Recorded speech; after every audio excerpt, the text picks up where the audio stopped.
بسم الله الرحمن الرحيم. يا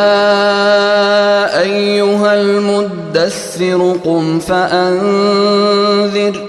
وربك فكبر وثيابك فطهر والرجز فاهجر ولا تمنن تستكثر ولربك فاصبر فإذا نقر في الناقور فذلك يومئذ يوم عسير على الكافرين غير يسير ذرني ومن خلقت وحيدا وجعلت له مالا ممدودا وبنين شهودا ومهدت له تمهيدا ثم يطمع أن أزيد كلا إنه كان لآياتنا عنيدا سأرهقه صعودا إنه فكر وقدر فقتل كيف قدر ثم قتل كيف قدر ثم نظر ثم عبس وبسر ثم أدبر واستكبر فقال إن هذا إلا سحر يؤثر إن هذا إلا قول البشر سأصليه سقر وما أدراك ما سقر لا تبقي ولا تذر لواحة للبشر عليها 19 وما جعلنا أصحاب النار إلا ملائكة وما جعلنا عدتهم إلا فتنة للذين كفروا ليستيقن الذين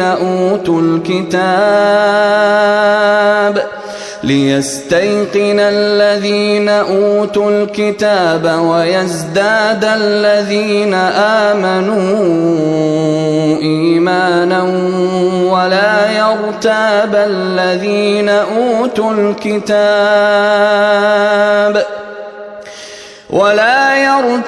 الذين أوتوا الكتاب والمؤمنون وليقول الذين في قلوبهم مرض والكافرون ماذا أراد الله بهذا مثلا كذلك يضل الله من يشاء ويهدي من يشاء وما يعلم جنود ربك إلا هو وما هي إلا ذكرى للبشر كلا والقمر والليل إذ أدبر والصبح إذا أسفر إنها لإحدى الكبر نذيرا للبشر لمن